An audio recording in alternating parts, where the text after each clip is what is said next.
during his first Roman imprisonment, that imprisonment we see in the book of Acts. Ephesians chapter 5, we're going to start at verse 1 here in a moment. Kind of a lengthy portion, but it's just one of those that you got to take it together. We're going to read all the way down through verse 16. Ephesians chapter 5, beginning at verse 1 here in a moment. We're going to read down through verse 16. We've been thinking about Christian growth. Understand this will be the last of that series that I'm going to do. And just as a letting you know, next week, we will be looking at 1 Thessalonians chapter 4, the coming of the Lord. That's what we're going to look at next week.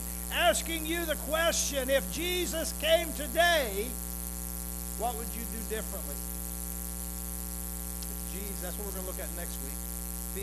1 Thessalonians chapter 4 and 1 John chapter 2, a couple of places we're going to be looking at. This morning we're in Ephesians 5, thinking about spiritual growth, Christian growth, our growth. It's the last one we'll deal on that. The question that comes to a lot of people these days, does it really matter? Does Christian growth really matter? Growth in your walk with Christ. We think about Christian growth, that's what I'm talking about. The growth in your relationship with Jesus. How far have you progressed in that relationship? Has your relationship changed from a year ago? Has it changed within the last month? Has it changed in the last 5 years, 10 years, last 20 years? How much growth has been in your walk with Christ? That's the real question. And asking that question, there again, I know a lot of folks that say, does it really matter? Does it really matter in the grand scheme of things? Does it matter whether I grow in my faith or not? Well, the answer here is to understand about the footprint that we leave behind us. There was a man back in the early 80s, I think, and said, had this song, Steve Green. Steve Green wrote the song, may all those who come behind us find us faithful. May the power of our devotion light their way. May the footprints that we lead them to the lead.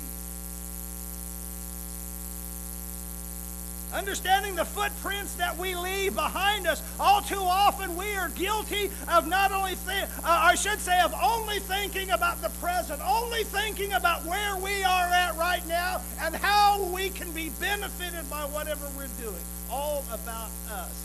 It's about I. The footprint that we leave. We cannot live in the past. We cannot live in the future. But church, understand here, we can leave a more positive footprint than was left for us. We can leave a more positive footprint than was left for us. All too often, we're guilty of thinking only of the present. But we can leave a more positive footprint for those who will come after us. Now understand here, Christian growth may not matter to you. Your relationship with Jesus may not matter for you. It may be nothing more than your insurance policy. I've got Jesus. I know I'm not going to hell. And you take it off when it becomes too comfortable, and you put it on when you get a little too cold. Maybe it don't matter to you. It may not matter to you because you have not been born again. You don't know Jesus.